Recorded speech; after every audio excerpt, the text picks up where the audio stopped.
একটা ভিডিওর ক্ষেত্রে সবথেকে গুরুত্বপূর্ণ যে জিনিসটা সেটা হচ্ছে ভিডিওটার থাম্বনেইল।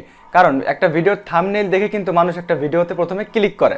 আপনি আপনার নিজের কথাই চিন্তা করুন, ইউটিউবে মনে করুন আপনার সামনে একটি ভিডিও এসেছে বা আপনি কোনো কিছু লিখে সার্চ দিয়েছেন, তখন আপনার সামনে যে ভিডিওগুলো আসবে সবার আগে কিন্তু ওই ভিডিওগুলোর থাম্বনেইলের উপরে আপনার নজর যাবে। ভিডিওটার থাম্বনেইল কিন্তু মানুষ সবার আগে দেখে, তারপরে কিন্তু ভিডিওটার টাইটেল দেখে, তারপরে ভিডিওতে মানুষ ক্লিক করে। তো বুঝতেই পারছেন থাম্বনেইল কিন্তু একটা ভিডিওর জন্য অনেক গুরুত্বপূর্ণ। একটা ভিডিও র্যাঙ্ক করার পিছনে থাম্বনেইল কিন্তু খুবই গুরুত্বপূর্ণ। আপনার ভিডিওর থাম্বনেইলটা যত অ্যাট্রাকটিভ হবে, যত ভালো হবে, তত কিন্তু মানুষ আপনার ভিডিওতে বেশি ক্লিক করবে। তাহলে বুঝতেই পারছেন যে আপনার ভিডিওর জন্য কিন্তু আপনার থাম্বনেইলটা খুব সুন্দরভাবে বানাতে হবে। তবে হ্যাঁ, আপনি যদি থাম্বনেইলটা আকর্ষণীয় করার জন্য দেখা যাচ্ছে থাম্বনেইলে যা ইচ্ছা তাই দিয়ে দিলেন, তাহলে কিন্তু হবে না। আপনার থাম্বনেইলের জন্য কিন্তু ভিডিওতে স্ট্রাইক আসতে পারে। থাম্বনেইলস বানানোর ক্ষেত্রেও কিন্তু কিছু রুলস আছে, যেমন যে জিনিসটা আপনার ভিডিওর মধ্যে নেই সেটা কখনোই আপনি থাম্বনেইলে দিবেন না। এটা কিন্তু মিসলিডিং মেটাডাটার কারণে ভিডিওতে স্ট্রাইক চলে আসতে পারে। আপনার ভিডিওর মধ্যে যা যা আছে অবশ্যই সেগুলো আপনি থাম্বনেইলে দিবেন। অনেকে আছে যারা গুগল থেকে ফটো নামিয়ে সেগুলো দিয়ে কিন্তু থাম্বনেইল তৈরি করে দেয়, কিন্তু এই ফটোর কারণেও কিন্তু আপনার কপিরাইট স্ট্রাইক আসতে পারে।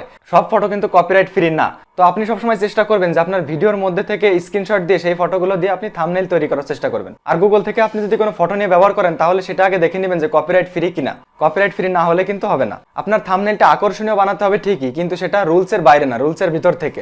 আপনার ভিডিওর মধ্যে যে বিষয়টা বা যে বিষয়গুলো আছে তার বাইরে কিন্তু থাম্বনেইলে কোনো কিছু দিবেন না। তো আমি আজকে আপনাদের দেখাবো কিভাবে আপনারা ইউটিউব ভিডিওর জন্য থাম্বনেইল তৈরি করবেন।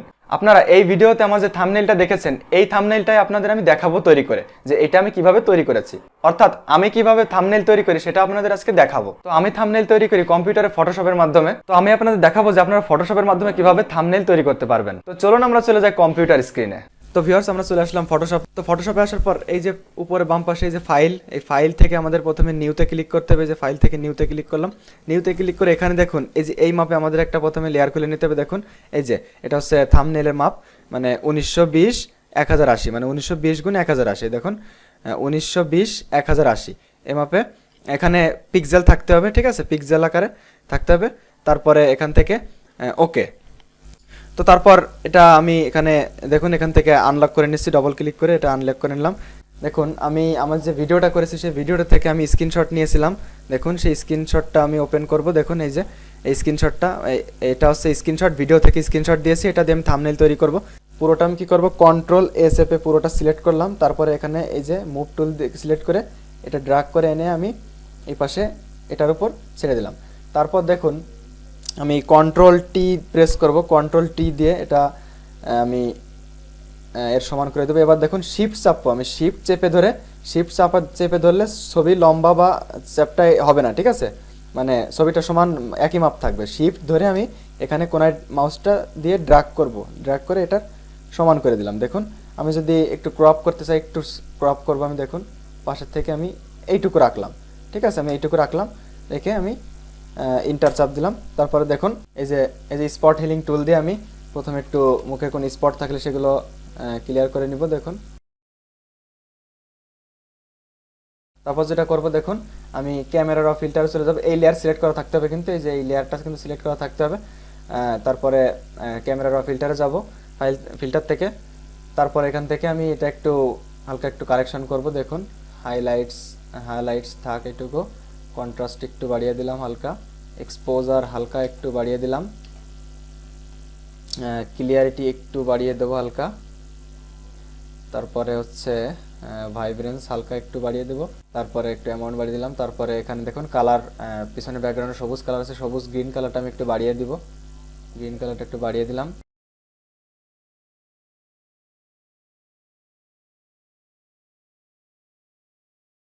এক্সপোজারটা আর একটু বাড়িয়ে দেবো হালকা, ঠিক আছে। তারপর ওকে। তো তারপর দেখুন এই যে আমার পেছনে যে ব্যাকগ্রাউন্ডের দরজা, এই যে এটা এই হাতলটা, এটা একটু খারাপ দেখা যাচ্ছে, ঠিক আছে। তো এটা আমি রিমুভ করে দেবো। তার জন্য দেখুন এই প্রথমে এটা সিলেক্ট করব, এটা প্রথমে সিলেক্ট করলাম। সিলেক্ট করে তারপরে যে এখান থেকে এডিট থেকে ফিলের এখান থেকে তারপর কন্টেন্ট অ্যাওয়ার, এটা সিলেক্ট করা থাকতে হবে। তারপরে ওকে দিলে দেখুন এটা রিমুভ হয়ে গেল, ঠিক আছে। তারপর এবার আমি যেটা করব, দেখুন এই যে এখান থেকে এই যে এখানে মাউসের ডান বাটনে, এই যে এই অপশনটাতে মাউসের ডান বাটনে ক্লিক করে দেখুন গ্রেডিয়েন্ট টুল দেখতে পাচ্ছেন, গ্রেডিয়েন্ট টুল, এই গ্রেডিয়েন্ট টুলে ক্লিক করব। তারপর দেখুন এখান থেকে মাউস ড্র্যাগ করে প্রথমে আপনার কালার সিলেক্ট করে নিতে হবে। এখান থেকে দেখুন নিচে থেকে কালার আমি সবুজ কালার, টিয়া কালার দিচ্ছি। দেখুন আপনারা যে কোনো কালার ইচ্ছা মতো দিতে পারেন। কালারটা দিয়ে আমি একটু মাউস দিয়ে ড্র্যাগ করে এরকম গ্রেডিয়েন্ট করে দিচ্ছি, দেখুন এই দেখুন, ঠিক আছে। আমি আর একটু করে দিচ্ছি,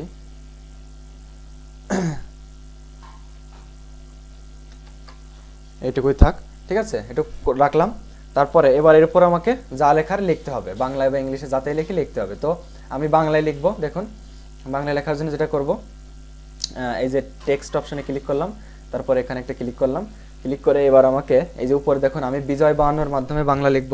তো বিজয় আপনারা চাইলে অভ্র কিবোর্ডের মাধ্যমেও লিখতে পারেন, তো বিজয় 52 দিয়ে ভালো হবে আমার মতে, বিজয় 52। তো বিজয় 52 আপনাদের কম্পিউটারে ইনস্টল করা না থাকলে ইনস্টল করে নেবেন। তারপর বিজয়, এখান থেকে আমি এই যে বিজয় ক্লাসিক এটা সিলেক্ট করে দেবো, ঠিক আছে। তারপর এখান থেকে বাংলা যে কোনো ফন্ট সিলেক্ট করবো, আপাতত যেটা আছে এটা দিয়ে লিখি, পরে দরকার হলে আমি ফন্ট চেঞ্জ করে দেবো, ঠিক আছে। তো দেখুন এখানে টিয়া কালার রয়েছে, এই টিয়া কালারটা আমি চেঞ্জ করে প্রথমে দেখুন কালো, টেক্সটের কালার যেটা হবে কালো করে দিচ্ছি আমি কালো। এবার আমি লিখতেছি, দেখুন থাম্বনেইল লিখবো প্রথমে, দেখুন প্রথমে থাম্বনেইলটা লিখলাম, তারপর এখান থেকে উপরে যে ডান পাশে টিক চিহ্ন এখানে ক্লিক করলাম। এটা প্রথমে আমি যা যা লিখবো সেটা লিখে রাখতেছি, তারপর আমি সেটা ছোট বড় করব। এটা কন্ট্রোল টি দিয়ে এখানে আমি শিফট চেপে ধরে দেখুন এটা বড় করে দিচ্ছি, ঠিক আছে, এটুকু রাখলাম। পরে আমি সাইজ করব, আবার নিচে লিখবো কিভাবে বানাবেন, দেখুন দেখুন তারপর উপরে ডান পাশে টিক চিহ্নে ক্লিক করলাম, তারপর এটা কন্ট্রোল টি দিয়ে তারপরে শিফট চেপে ধরে আমি মাউস দিয়ে কোনায় ড্র্যাগ করে একটু বড় করতেছি। তারপর এখানে নিচে লিখবো আমি যেভাবে থাম্বনেইল বানাই, দেখুন তারপর এটা কন্ট্রোল টি দিয়ে শিফট চেপে আবার আমি বড় করব, দেখুন আমি যেভাবে থাম্বনেইল বানাই। দেখুন এখানে একটা জিনিস খেয়াল রাখবেন যে এখানে প্রত্যেকটা প্রত্যেকটা এক লাইন লিখছি আমি, এটার লেয়ার কিন্তু আলাদা আলাদা রাখবেন, প্রত্যেকটা আলাদা আলাদা, ঠিক আছে। প্রত্যেকটা হয়ে গেলে, লেখা হয়ে গেলে এরকম টিক চিহ্ন দিয়ে আরেকটা আবার ক্লিক করে নতুন লেয়ার আকারে লিখবেন, ঠিক আছে।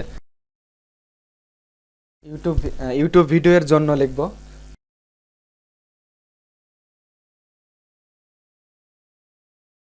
দেখুন এইবার যা যা লেখা হয়ে গেল, আমার সবকিছু লেখা হয়ে গেছে, এবার আমি সবকিছু সাইজ মতো বসাবো। প্রথমে দেখুন ইউটিউব ভিডিওর জন্য এই লেয়ারে ক্লিক করা আছে, তো এটা আমি দেখুন কি করব, এইখানে সাপোজ এইখানে রাখলাম, আমি কিবোর্ড থেকে আরও কি চেপে নিচে উপরে করতে পারবো, কন্ট্রোল টি দিয়ে আমি এটা আরেকটু বড় করতেছি।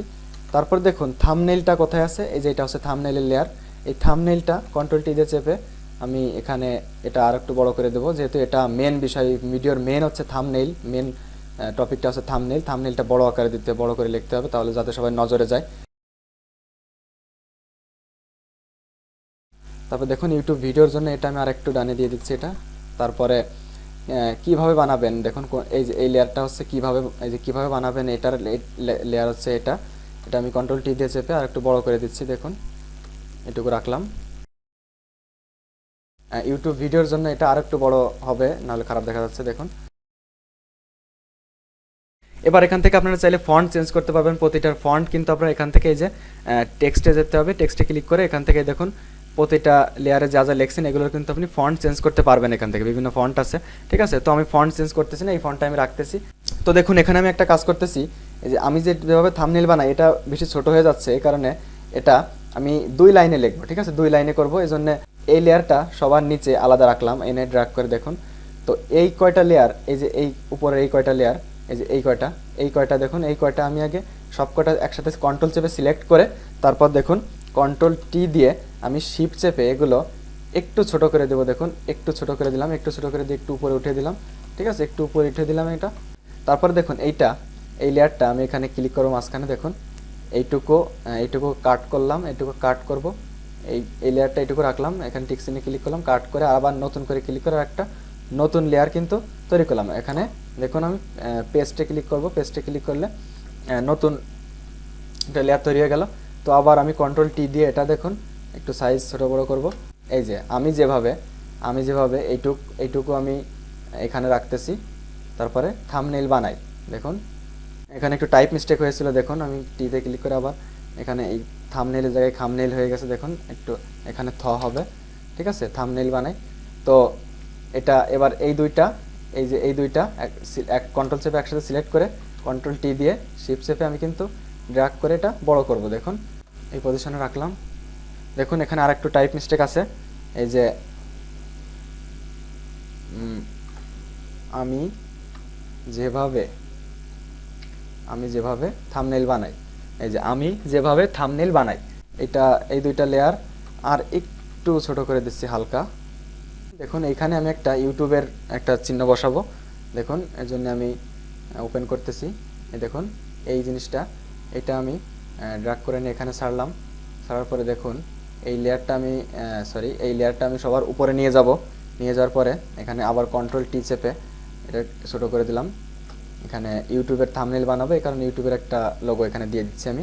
ঠিক আছে, এটা আপনারা গুগলে সার্চ করলে পেয়ে যাবেন। কপিরাইট ফ্রি যেগুলো সেগুলো ব্যবহার করবেন, অবশ্যই কপিরাইট যুক্ত কোনো ছবি ব্যবহার করবেন না। তো দেখুন আমাদের থাম্বনেইলটা কিন্তু তৈরি হয়ে গেল। ঠিক আছে, এবার আমাদের থাম্বনেইলটা সেভ করতে হবে। দেখুন এখানে ফাইলে গিয়ে আমি সেভ অ্যাজে ক্লিক করব। প্রথমে আমি পিএসডি আকারে সেভ করে রাখতেছি। দেখুন ডেস্কটপে আমি এই ফাইলের মধ্যে সেভ করে রাখছি। দেখুন প্রথমে এখানে আমি এখান থেকে ইংলিশ করে দিচ্ছি বিজয় বান্ন, নাহলে লেখা হলে মিলে যাবে। দেখুন এখানে টাইপ করলাম থাম্বনেইল। ঠিক আছে, তো থাম্বনেইলে প্রথমে পিএসডি আকারে সেভ করে রাখতেছি, যাতে পরবর্তীতে কোনো কারেকশন করতে হলে এটা ওপেন করে আবার কারেকশন করতে পারি। ঠিক আছে, তো পিএসডি আকারে সেভ করে রাখলাম। এইবার আমি জেপিজি ফাইল আকারে সেভ করবো। আবার ফাইলে যাব, ফাইলে থেকে সেভ অ্যাজে গিয়ে এখানে এই ফোল্ডারে আবার দেখুন এখান থেকে এই যে জেপিজি ফাইল আকারে এখানে সেভ করে দিব। ওকে, ঠিক আছে, আমাদের থাম্বনেইলটা কিন্তু সেভ হয়ে গেল। তো আশা করি সম্পূর্ণ ভিডিওটি বুঝতে পারছেন। ভিডিও সম্পর্কে কোনো কিছু জানার থাকলে অবশ্যই সেটা কমেন্টে আমাকে জানাবেন। ভিডিওটি ভালো লাগলে অবশ্যই একটি লাইক দিবেন। আর আপনি যদি এই চ্যানেলটি সাবস্ক্রাইব না করে থাকেন তাহলে প্লিজ নিচ থেকে সাবস্ক্রাইব করে দিয়ে পাশে থাকা বেল আইকনে ক্লিক করে দিবেন।